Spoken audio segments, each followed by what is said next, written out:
तो कल से राजवीर सिंह जी एक ही बात बार बार कह रहे हैं कि वो राम भक्त थे, राम के चरणों में चले गए, जीवन भर संघर्ष किया, राम आंदोलन से जुड़े रहे, राम मंदिर आंदोलन से जुड़े रहे।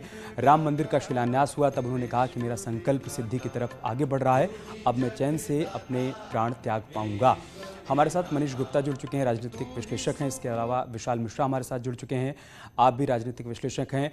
और हमारे सहयोगी पवन गौड़ भी हमारे साथ जुड़े हुए हैं, जो कि अतरौली में इस वक्त मौजूद हैं। पवन, आपको आवाज़ मिल पा रही है क्या?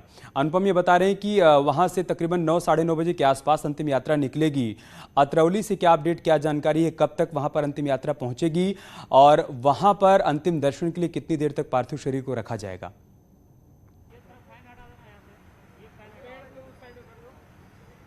देखिए, आपको बताना चाहूँगा कि अब से थोड़ी देर पहले हमारी जो अलीगढ़ मंडल के मंडलायुक्त हैं गौरव दयाल, उनसे बातचीत हुई तो उन्होंने हमको पूरा कार्यक्रम समझाया। उन्होंने बताया कि तकरीबन 10 साढ़े 10 से 11 बजे के आसपास उनका जो पार्थिव शरीर है वो यहाँ अतरौली पहुँच जाएगा और 1 से 1.5 घंटे के आसपास उनके पार्थिव शरीर को यहाँ रखा जाएगा। अगर बात करें यहाँ पहुँचने वाले वीवीआईपीज़ की, तो रक्षा मंत्री राजनाथ सिंह, गृह मंत्री अमित शाह, उत्तर प्रदेश की राज्यपाल आनंदीबेन पटेल समेत कई जो वीवीआईपीज़ हैं वो यहाँ पहुंचेंगे अतरौली और अपने श्रद्धा सुमन अर्पित करेंगे।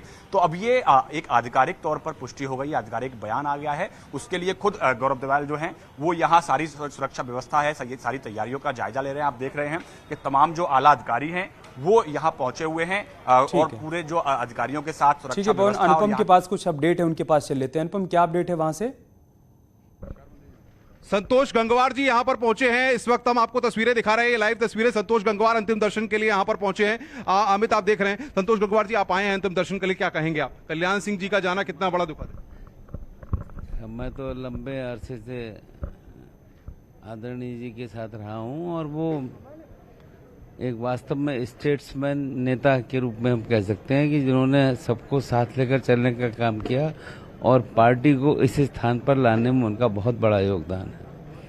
और निश्चित रूप से हम सब लोगों के लिए अपूरणीय क्षति है और हमें विश्वास करते हैं कि जो दिशा उन्होंने दी है उस रास्ते पर हम चलेंगे। कोई ऐसा पल रहा हो आपके साथ, कभी कोई ऐसी बात हुई हो, कभी किसी, क्योंकि जिस तरीके से आम लोगों के लिए वो लड़ाई लड़ते थे, ऐसे में सबसे वो सहयोग की अपील भी करते थे ना? हमारे साथ तो वो लंबे समय से रहे। मुझे खूब ध्यान है जब पहला चुनाव मैं जीता था तब पार्टी ने जिस ढंग से मुझको लड़ाया था तो कल्याण सिंह जी ने मेरे लिए बहुत साथ दिया था। तो संतोष गंगवार कह रहे हैं कि पार्टी ने जब उनको पहली बार लड़ाया था तो कल्याण सिंह ने उनका बहुत साथ दिया और वो अंतिम दर्शन के लिए यहां पर पहुंचे हैं। अमित, ठीक है, मनीष गुप्ता जी के पास चलते हैं। मनीष गुप्ता जी, अब बस यादें हैं, स्मृतियां हैं और उन्हीं को सब याद कर रहे हैं, फिर चाहे वो संतोष गंगवार हों, प्रधानमंत्री मोदी हों, मुख्यमंत्री योगी आदित्यनाथ हों। पूरे कार्यकाल के दौरान उन्होंने जो कड़े फैसले लिए, संगठन के लिए जो काम किया, उन्हीं तमाम बातों को आज याद किया जा रहा है। और उनके बेटे तो बार बार इस बात का जिक्र कर रहे हैं कि वो राम भक्त थे और राम के चरणों में चले गए।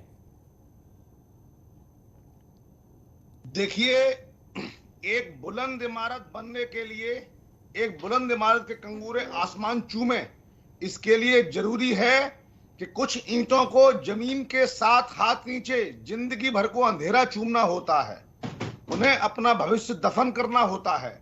अगर आज और आने वाले समय में भारत और विश्व अगर एक भव्य राम मंदिर देखेगा तो उसके लिए बाबू कल्याण सिंह जी ने अपना जीवन नींव की ईंट की तरह अपने आप को दफन कर दिया। हाँ, उन्होंने जिम्मेवारी ली कि सब जिम्मेवारी मेरी है। तो आज आने वाले भव्य राम मंदिर की नींव की ईंट थे बाबू कल्याण सिंह, जिनको आज याद कर रहे हैं। और आज हमें यह समझना होगा कि अगर ऐसी नींव की ईंट हमारे पास ना होती तो आज राम मंदिर की स्थिति क्या होती, कहना मुश्किल है।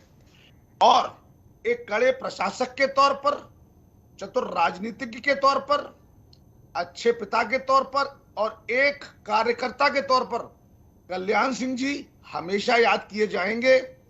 उनका निधन पार्टी के लिए, राज्य के लिए, परिवार के लिए न केवल सिर्फ बल्कि पूरे देश के लिए एक बड़ी क्षति है।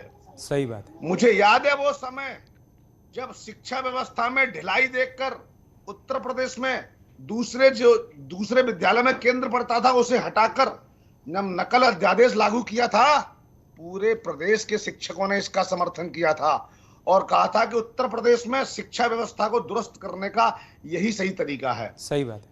और वह वक्त था जब उत्तर प्रदेश के यूपी शिक्षा बोर्ड का एकमात्र ऐसा साल है जिसमें लगभग 12% रिजल्ट आया था, लेकिन वो क्वालिटी मेंटेन हुई। धीरे धीरे उत्तर प्रदेश यूपी बोर्ड का जो रिजल्ट बेहतर होने लगा था। ये अलग बात है कि नकल अध्यादेश सर कुछ लोगों को दिक्कत हुई, लेकिन नकल के प्रति लोगों की जो डिपेंडेंस थी वो खत्म हुई। सही बात। ऐसे थे हमारे बाबू कल्याण सिंह जी।